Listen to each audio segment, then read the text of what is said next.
Hello, my name is Stephanie Mancini, and I've chosen to do my report on Egypt.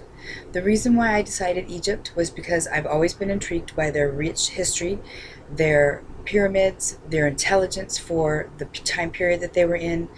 I've always felt like there's been a lot of secrets there that are just waiting to be discovered. I've always wanted to go, and I thought, why not choose Egypt to figure out the differences between doing business here and there, how our governments are different, different languages, money, cultures, uh, things that you want to do when you meet someone. Um, Egypt has a population of roughly of 84 million people.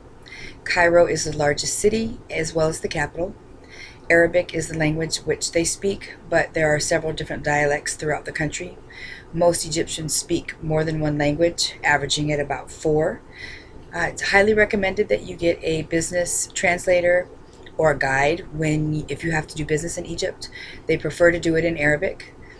Punctuation is not really something that is very highly regarded in Egypt, but at the same time, if you're a Westerner, you need to be on time, and the odds are they'll keep you waiting. Um, you want to use people's surname and their title when you meet them and look them in the eye. Shake their hand, but you don't want to use your left hand. Left hands are considered dirty and unclean in the Arab world. The official name of Egypt is the Arab Republic of Egypt. Business is real slow there.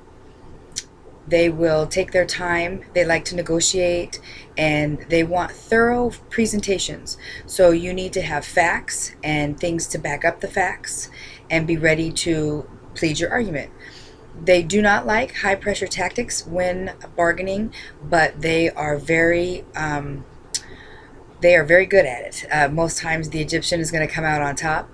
A lot of raised voices and interactions with their hands, but there's never any disrespect. The business world is done very slow and calm. The average day is runs from 8 a.m. to 2 p.m. in the summer, and then 9 a.m. to 1 p.m. in the winter. No one works Fridays. A lot of people don't work Thursdays, and it's important that you check to make sure that it's not Ramadan when you schedule a meeting, because all of the hours for the entire country are cut down. When you meet someone in the business environment or even person to person, there are a few things that you want to remember. It's very important because it sets the precedent on how people look at you, think about you, and whether or not they want to do business with you. And in Egypt, the personal side of a relationship is 100% joined with the business side. If they do not like you, they will not do business with you. So it's important that you follow a few rules of protocol for their culture. You never want to cross your legs in front of anyone because that's considered rude. The bottom of the shoe is dirty and filthy, and it's offensive. You do not want to give things to people with your left hand, or eat with your left hand, because the left hand is considered unclean in the Arab world. Pointing is considered very rude, as well as the thumbs up. That's highly offensive throughout the entire Arab nation. You do not want to speak about someone's female relative. Ladies are off limits. Western garb is, they would like you covered, even though it's very hot there. You want a light cotton material, and ladies are to be covered from their shoulders to their wrist, and from their waist to their ankles. A lot of times they'll keep their hair covered. Men aren't to be looking at women intently. It's considered highly rude and offensive, and the men of her family can take offense to that, and you have yourself a very serious situation. Conversation that is safe to talk about is any of the positive things that Egyptians have done in the history or in present, any accomplishments or good leadership. They like to speak about their cotton, as well as sports. You never want to bring up Israel.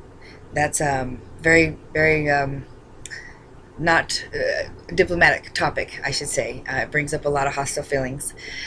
If you go to a business lunch with any Egyptians, you do not want to go someplace that offers pork or alcohol, or if they do offer alcohol, you want to make sure that there's other non-alcoholic beverages, because many Muslims won't drink or eat pork under any circumstances, and it's kind of rude to take them someplace where they, you know, they're that adamant about how they feel about it. If you're eating in an Egyptian home, you don't want to put salt on your plate or season your food because that's considered rude. And you always want to leave a little bit on the plate because that means that you've had enough and you're thankful for what they've given you. Gifts are very welcome, but again, you do not want to give them with your left hand. And they're not expensive gifts, just small electronic gadgets or chocolates, little trinkets here and there. It's just a sign of respect. Eye contact is very important.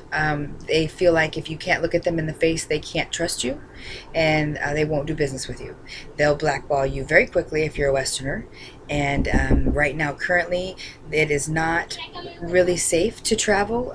They don't recommend that anyone travels to and from the cities because of the terrorism and civil unrest, and the religious intolerance it's high right now. There's a lot of unrest, and so tourism has taken a big hit. Egyptians across the nation are very prideful, and they like to show off their history and share it, and the local people are highly offended by the terrorists and people who basically just can't live in harmony. So there's a lot of internal unrest between the people that are stirring up trouble and the people that just want some peace. I really don't have much else to speak about at the moment. I was comfortable to everything until this last part, so I'm going to figure if I can edit this out. If not, thank you very much. I appreciate your time, and I will have some more for the presentation as a whole at the end of class. All right, thank you very much, and have a great day.